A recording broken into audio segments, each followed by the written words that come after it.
Chers astrolosophistes, bonjour et bienvenue à celles et ceux qui nous rejoignent. Je dois vous avouer que tout astrologue que je suis, je trouve bien difficile de naviguer entre les récifs qui surgissent un peu partout depuis septembre.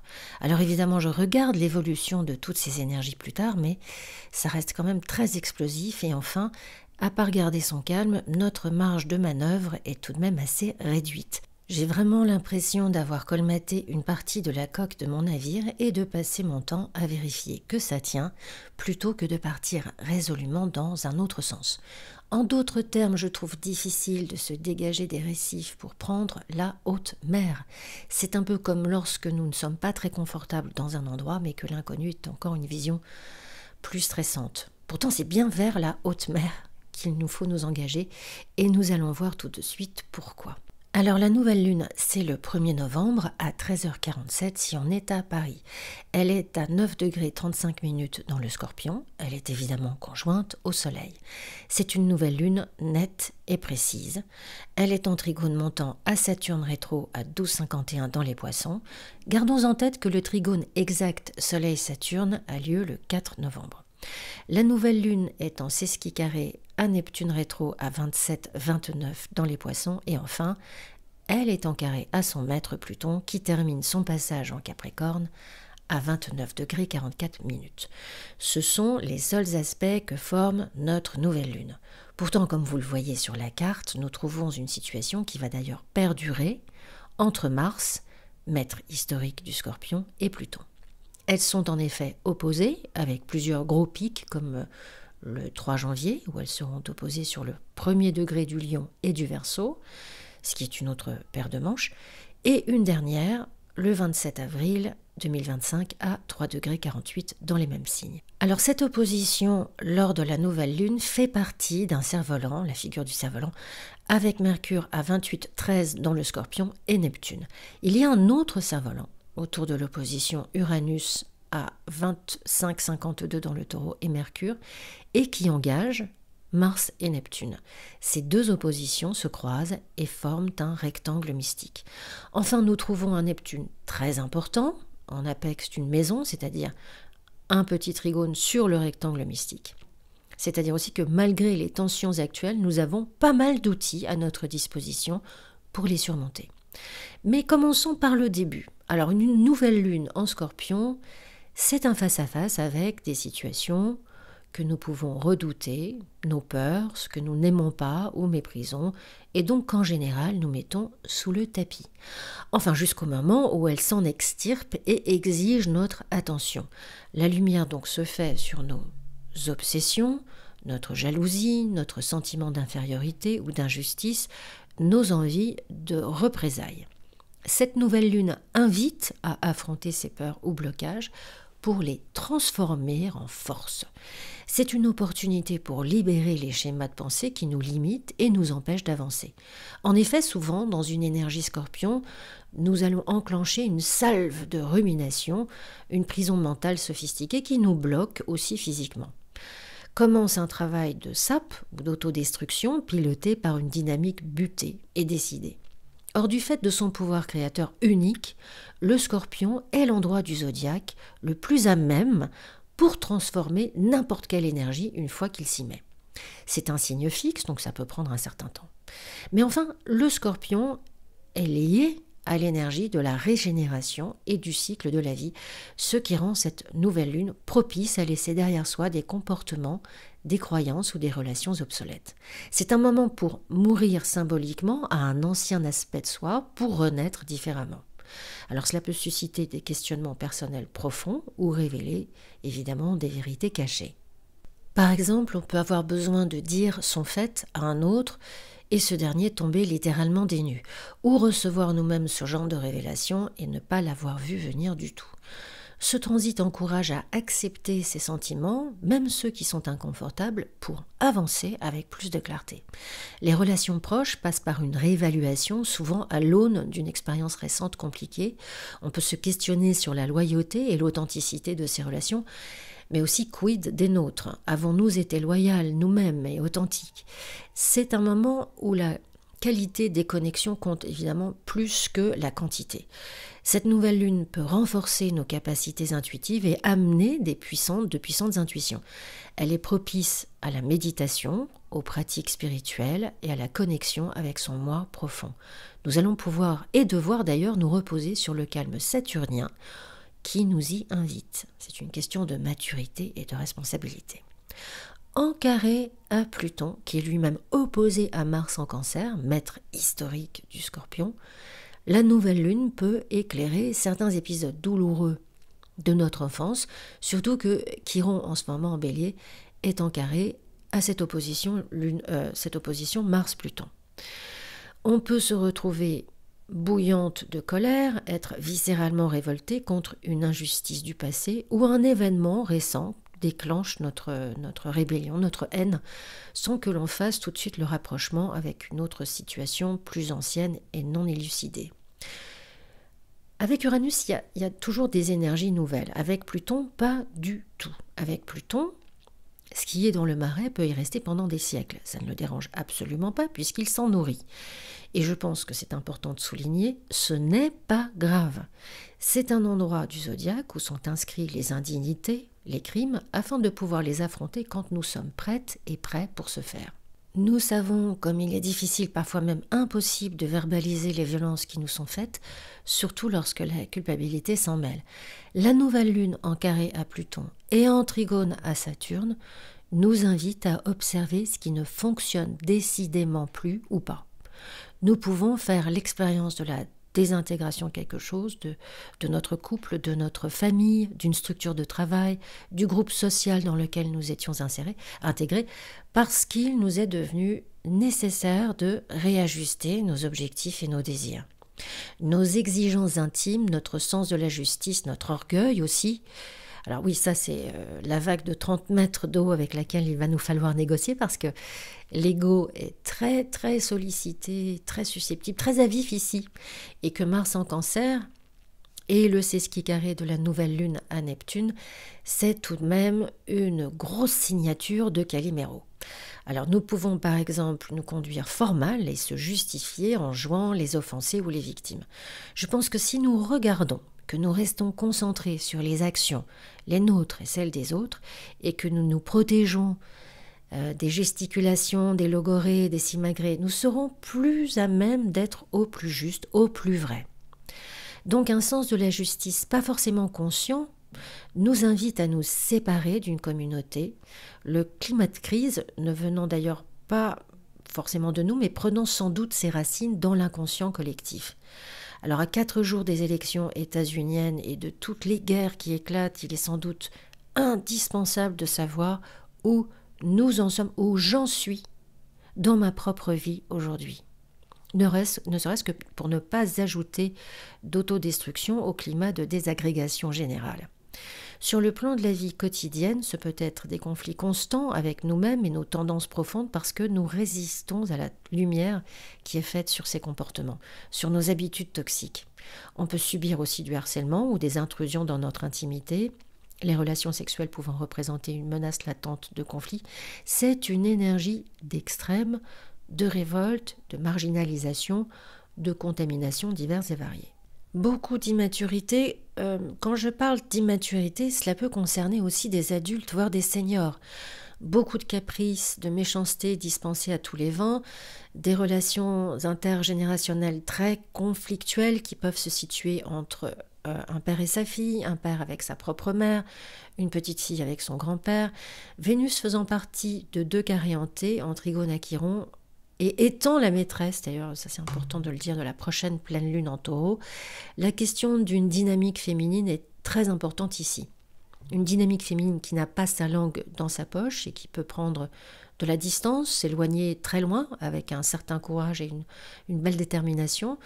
Dans 15 jours, Mercure en Sagittaire sera à la place de Vénus aussi. Il n'est pas exclu que l'antagonisme touche une sororité des sœurs, des cousines, des collègues féminines qui se fédèrent contre les abus d'une autorité, d'un pouvoir. Une fille peut être déshéritée au profit d'un fils pour se venger ou asseoir un pouvoir. Alors, utiliser d'un stratagème inique pour garder le contrôle peut générer une sensation de puissance qui sera très loin de la réalité ici et de facto ajouterait en fait une autre haine au marais de l'hydre. On ne l'emporterait pas au paradis, comme le dit l'expression. En collectif, c'est la même chose. Les boomers qui essayent d'asseoir leur pouvoir sur les Y, les Z et autres générations, avec une forme d'autorité, de force et de violence, Pluton sur le dernier degré du Capricorne achève ici de toute façon un processus de redéfinition des structures de pouvoir. Dans nos sociétés, bien sûr, mais aussi dans nos vies personnelles. Ce dernier degré pousse à finaliser les transformations et à abandonner les structures obsolètes. Il y a pas mal de choses avec lesquelles nous allons nous séparer en ce moment. C'est un moment de bilan où les résultats des transformations passées se révèlent pleinement. On est poussé à voir toutes les vérités cachées. Et les nôtres ne sont pas forcément faciles à observer non plus. On est en train de définir les ombres dans les systèmes de pouvoir et les exposer. Avec Pluton au Capricorne, on passait beaucoup par le système administratif étatique ou par les figures d'autorité dans notre famille. Avec Pluton en Verseau, nous entrons dans le système des réseaux, de la gestion collective. Ça juge étrange quand même, mais avec d'autres moyens. Alors je précise parce que j'ai reçu des emails à ce sujet, je ne préfère pas Pluton en Verseau qu'un Capricorne. Le Sol va bouger sous nos pas avec la même puissance qu'en 2008 et 2009, mais pas dans les mêmes domaines. Bon, on l'a vu, Saturne rétro en Poisson, maître de Pluton avec lequel il est en semi-carré, fait le seul aspect harmonique avec la nouvelle lune en Scorpion. Sinon, il est en apex d'un carré hanté avec les deux généreuses du zodiaque, Vénus et Jupiter. Il y a quelque chose de solitaire qui se dessine ici. On crée une nouvelle structure. Bien sûr, puisqu'il y en a une autre qui se termine, on en crée une nouvelle. Plus pragmatique sans doute et plus responsable. On peut être beaucoup plus prudente dans l'expression de nos sentiments ou de nos réponses. Il existe une forte loyauté avec des amis déjà établis qui nous sécurisent. Nous pouvons recevoir aussi les conseils avisés d'une femme plus âgée, comme notre mère ou notre grand-mère, ou une femme ayant une probité dans l'occupation professionnelle qu'elle exerce. Cette énergie invite à revoir en adulte nos limites, nos responsabilités émotionnelles et les fondations de notre monde, de notre nouveau monde intérieur. Les qualités de sérieux, de persévérance, de ténacité, de patience et de détermination sont absolument remarquables pendant cette période aussi. Malgré le tumulte, restons concentrés. Ce trigone stabilise les changements potentiellement intenses de la nouvelle lune en Scorpion, nous offrant une sorte de filet de sécurité ou un guide intérieur. Les efforts investis dans le développement personnel et la guérison émotionnelle durant cette période sont appelés à porter des fruits solides et durables. Je voudrais finir par Mercure en Scorpion et Neptune en Poisson, parfaitement en sextile, et trigone avec Pluton et Mars. Mercure en Scorpion, il apporte une manière de penser et de communiquer qui est perçante, focalisée sur la vérité et l'exploration des aspects cachés. C'est un Mercure qui ne se satisfait pas des réponses superficielles et qui cherche à comprendre ce qui se cache derrière les apparences. C'est éminemment créatif. C'est une pleine lune caverne d'Ali Baba pour les créatifs, ne la laissez pas passer. Et en plus, on a tendance à prendre la tête, le leadership dans une situation donnée, à se saisir des initiatives qui nous propulsent en avant. Il existe une possibilité d'agir sur notre entourage par habileté et démonstration, par bon sens aussi. Gardez en tête que ce seront nos actions qui feront la différence. Nous sommes capables d'affronter la contradiction et d'empoigner un auditoire. L'humour peut être une arme aussi ici qui permet d'amener des arguments plus difficiles pour convaincre. Ce Mercure en sextile à Pluton et en trigone à Mars et Neptune peut nous conduire très haut parce que nous saurons appréhender et gérer la vague d'ego dont on parlait au début. Tout ce qui ressort de notre créativité ici, quel que soit le médium choisi, écriture, peinture, photo, musique, etc., est plein de promesses, mais aussi le sport, un idéal commun à base de réalisation physique ou sportive. Ce cerf-volant parle aussi de se fédérer autour d'une cause humanitaire très importante ou d'aller aider des amis, des voisins dans l'embarras ou de les retrouver pour un effort collectif. La compassion, l'empathie sont à leur maximum et elles nous reviennent, vous voyez, c'est-à-dire plus on donne, plus ça nous revient. Et c'est un soulagement que ces énergies soient aussi actives et concomitantes au débordement de violence auquel nous assistons ou que nous subissons depuis des mois. Alors, si la nouvelle lune en Scorpion a lieu dans votre maison 1, eh bien, ça incite à une transformation personnelle importante, à un nouveau départ dans la manière dont on se présente au monde. Le carré avec Pluton en maison 10, dans votre maison 10, peut provoquer des tensions entre votre identité personnelle et les attentes professionnelles ou publiques. On pourrait ressentir le besoin de redéfinir notre image publique pour être en accord avec nos valeurs profondes. Si la nouvelle lune a lieu dans votre maison 2, cela suggère un nouveau départ dans la manière de gérer nos finances et de revoir, de réajuster nos valeurs personnelles. Le carré avec Pluton en maison 11, les réseaux sociaux, les amis aussi, peut indiquer des défis liés à la façon dont les influences extérieures, telles que des groupes, affectent nos ressources. Il est temps de repenser ce que l'on considère comme véritablement précieux. Si la nouvelle lune a lieu dans notre maison 3, eh bien ça amène des changements dans notre communication ou nos interactions quotidiennes. Avec Pluton en maison 12, il y a des forces qui peuvent être mystérieuses ou cachées pour le moment ou des peurs refoulées qui influencent ces échanges. Ce carré demande une réflexion introspective qui peut soulever des secrets ou des vérités dissimulées dans notre entourage. Soyez dans une forme d'observation plutôt stratégique que émotionnelle. Si la nouvelle lune a lieu dans notre maison 4, eh bien cela implique un renouveau dans la sphère familiale ou le foyer. Le carré avec Pluton en maison 1 peut indiquer des conflits entre les responsabilités familiales et notre besoin d'indépendance. Cela peut également signifier un changement très profond dans la dynamique familiale ou la maison elle-même. Si la nouvelle lune a lieu dans votre maison 5, on est appelé à explorer de nouvelles formes d'expression créative ou d'une histoire d'amour. Alors, comme Pluton en carré est dans votre maison 2, cela peut poser des défis à nos finances, à la façon dont on les gère, ou aux valeurs qui soutiennent nos activités créatives. On pourrait ressentir le besoin de transformer la manière dont on utilise ces ressources pour nourrir nos passions. Si la nouvelle lune a lieu dans votre maison 6, eh bien, cela suggère un renouveau dans notre routine quotidienne, dans notre façon dont nous alimentons, dont nous prenons soin de notre santé et aussi dans nos tâches professionnelles, dans notre travail au quotidien. Alors le carré avec Pluton, qui sera du coup dans votre maison 3, peut entraîner des tensions au travail ou des défis dans la communication avec nos collègues. Il est donc temps de transformer la façon dont nous gérons ces relations et les détails au quotidien. Si la nouvelle lune a lieu dans votre maison 7, eh bien ça encourage de nouveaux départs dans les relations. Le carré avec Pluton en maison 4 peut indiquer des tensions entre notre vie personnelle et nos relations intimes. Des dynamiques de pouvoir ou de transformation profonde dans les relations, évidemment, peuvent surgir dans ces domaines-là. Si la nouvelle lune a lieu dans votre maison 8, nous sommes invités ici à une transformation intérieure assez intense, peut être liée à des questions d'héritage, de finances communes ou de vie intime.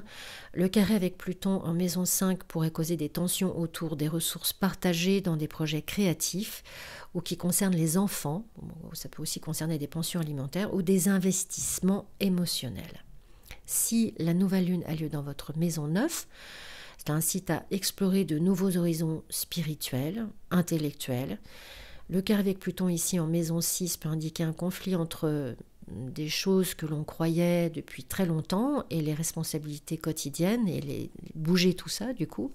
Cela peut être une opportunité pour réévaluer nos valeurs fondamentales et leurs effets sur notre vie pratique. Si la nouvelle lune a lieu dans votre maison 10, eh bien cela favorise un nouveau départ dans notre carrière ou notre image publique. Le carré avec Pluton en maison 7 peut indiquer des tensions avec nos objectifs professionnels et les attentes de nos associés, de nos partenaires ou même de notre partenaire de vie. C'est un moment pour repenser notre position professionnelle et les compromis dans nos relations. Attention de ne pas tout sacrifier en même temps si c'est la position de cette nouvelle lune en 10. Si la nouvelle lune a lieu dans notre maison 11, c'est une période où on est poussé à réexaminer nos amitiés ou nos aspirations sociales, nos projets. Le carré avec Pluton en maison 8 peut provoquer des tensions dans les ressources partagées ou les collaborations. On pourrait ressentir le besoin de transformer certains liens sociaux pour qu'ils correspondent mieux à nos véritables valeurs. Enfin, si la nouvelle lune a lieu dans votre maison 11, cela incite à une introspection profonde, à une exploration des aspects cachés de notre psyché. Allez-y tranquillement et avec bienveillance dans cette énergie-là. Le carré avec Pluton en maison 9 peut générer des conflits internes liés justement à des certitudes spirituelles ou philosophiques qui ne nous nourrissent plus, qui ne nous protègent plus aujourd'hui. Ce carré nous invite donc à libérer ces peurs et ces blocages inconscients afin de transformer notre approche spirituelle. Voilà, chers astrolosophistes, cette chronique est à présent terminée. Pour une analyse de ces énergies en fonction de votre thème personnel sur les 12 prochains mois ou une révolution solaire si c'est votre anniversaire, n'hésitez pas à prendre rendez-vous avec moi sur astrolosophie.com ou par email à l'adresse qui s'affiche à l'écran astrolosophicafé@gmail.com. Et je me rends compte que je vais poster cette chronique un tout petit peu après l'heure de la nouvelle lune, ce qui est vraiment un commencement magnifique. En tout cas, je vous souhaite de profiter de cette énergie pour poser des intentions profondes en vous demandant quels aspects de votre vie vous souhaitez transformer. Posez-vous cette question. Cette période est idéale pour l'introspection. Passez du temps tranquille, seul, méditez ou écrivez dans un journal pour explorer ce qui vous traverse. Plutôt que de refouler ce que nous ressentons, accueillons les émotions, même si elles sont inconfortables, car elles nous apportent des messages importants à cette période. Enfin, pour mieux avancer, il peut être utile de remercier, symboliquement, ce que nous allons laisser derrière nous pour nous tourner résolument vers notre futur. Voilà, chers astrolosophistes, je vous souhaite une magnifique nouvelle lune. Prenez bien soin de vous et je vous dis à très bientôt sur Astrolosophie.